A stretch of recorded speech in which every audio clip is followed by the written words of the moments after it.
This is Lincoln's Senior Library, the section of the library where we keep the historic collection of books and manuscripts. Lincoln's had a library since its foundation in the 15th century. The library began with a donation of manuscripts by Richard Fleming, the founder, and this was added to by his nephew Robert Fleming, who gave a collection that included manuscripts from the great Florentine bookseller Vespasiano da Bisticci. By the end of the 15th century, Lincoln had a library which was acknowledged to be the finest college library in Oxford.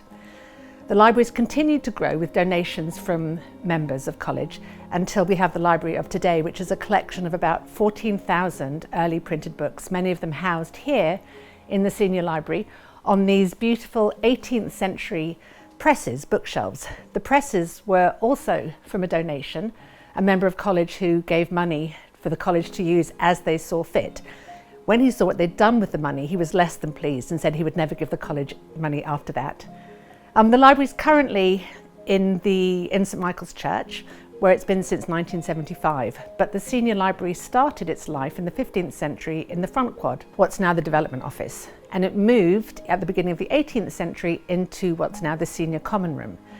At the beginning of the 20th century there was another move, and the whole library, including the shelves, moved into the garden building. And in 1975, the entire library was moved from the garden building to its current location in the college library.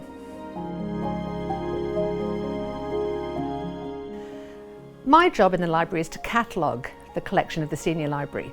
And in order to do so, I have the nicest office in college, which is here in the senior library, where I sit and do my cataloguing. The job involves taking a book from the shelf, for example this book, opening it, and starting to think about what the connection is between this book and the history of the college. I catalogue the book by saying what the book is, but also telling the story of that book, trying to tease out the significance for the college history, for the intellectual history of Oxford, and then just the history of the people, the owners who've read, owned, annotated, and looked after this book. I'm currently cataloguing a collection that we call the Drury Lane collection. So it's some 150 play texts from the 17th and 18th century that were given to the college by a fellow of the college called William Vasey, and I can identify his handwriting, but also this very distinctive book plate in all of his books. Vasey was an interesting character. He was associated with the college in some form or other for over 50 years, and his interest in plays was quite unusual, I think, for the time. He died in 1755. And it means that this collection actually is not one which is seen in other college libraries. And as I catalogue it, I'm getting a sense of what his interests were in plays, but also of the drama of the period. He was an annotator, he filled in missing pages. It's fascinating evidence for anyone interested in plays in the period. This is one of my favourite books from the collection, and it's one that I like to talk about because I think it gives a really good example of the relationship between the individual book, the collection, and the history of the college. It's a 1613 King James Bible that was given to the college, or came to the college in 1685. And it's from the library of Thomas Marshall, who was rector of the college in the 17th century, and whose library really enriched the college by over 1,500 volumes, so he's a very important donor to the college. This was a book that he owned when he was in exile in the Netherlands during the Civil War, and it really is a remarkable volume. It's been bound, especially for him, with blank pages that he can annotate. It has hundreds of little paper tabs along the foredge, annotated again by him so he could see his way and feel his way through his Bible. It's got these heavy clasps. It's a Dutch binding, so it looks as if he took the book with him to the Netherlands and then had it bound in the Netherlands.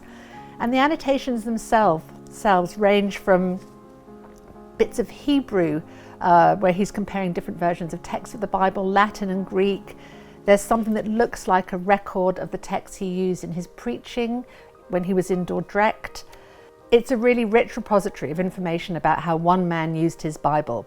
And while I can tell you things about the publication and the binding, I've only begun to scratch the surface of what more is contained in this really important book. One of the great pleasures of my work here at Lincoln is that as I catalogue the collection, I increasingly get requests from researchers in college, in the university, but also external researchers to come and look at what we have. And nothing gives me more pleasure than seeing someone take a book that I've catalogued and then explain to me maybe the things that I don't understand, increase my knowledge of the book, and then use that book in their own research.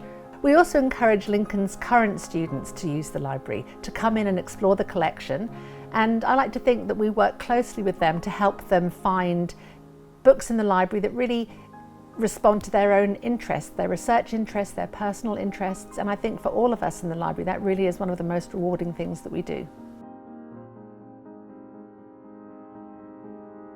The work of cataloguing the Senior Library has been supported very generously by Lincoln alumni and friends, and we're very grateful to them for their support.